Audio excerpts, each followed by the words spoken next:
I was going from one thing to another, just flying through things in these 2 years that are represented here.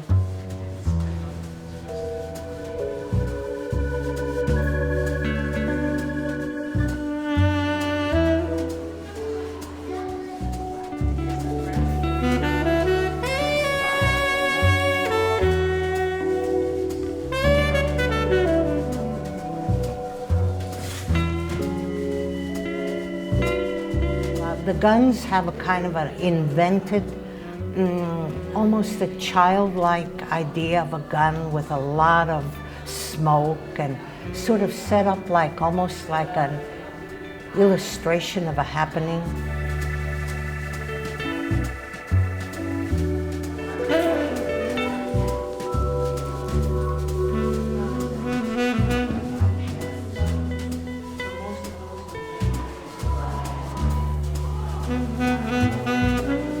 I came from Indiana. Most of the time the work I saw was in magazines. So it would be people that were pretty well known that had started. And I think when I came to LA, I thought it was like a new beginning. I found this studio at 701 Venice Boulevard. I have to tell you, Venice was wonderful. It was almost totally empty. There was very, very little traffic. I moved to the studio in 1963. I lived there for 13 years and did all this work in here that is in his room.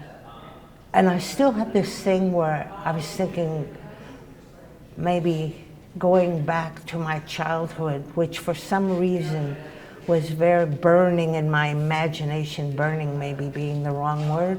But you know, so I had some of these things have a kind of toy-like quality, and some of them are toys. And I had been collecting also clippings, sort of like a memory thing of maybe remembering World War II, or certainly how, because I was a little girl, had no idea. I was in Germany during the very last 6 months of the war. So, and then my parents, of course, continually, you know, wailed about everything they had lost and so forth. And it was a big part of my life, and I was in a totally different world here. You know, I kind of got into the grays because all the World War II images were in grays.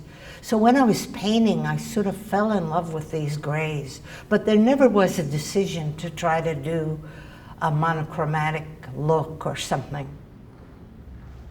The paintings themselves are kind of restrained and all sometimes kind of tenderly painted. And because I thought that that restraint was something that was inherent part of painting, and that I should try to come to terms with it. And this was like the first attempt to do that. I think Tony Berlant really inspired me to do a couple of houses, but it took me so long. They're like touches of surrealism, you know, in some of the work, and then touches of a more kind of European sensibility rather than a more pop sensibility. The painting in the corner there, The Man on Fire, I did that painting and it seemed like it was a little slicker than these other paintings, some of which are kind of a little bit amateurish, like I mean, I was hurrying through the paintings so fast, like the perspective is not quite right on a TV. Like I didn't even pay attention.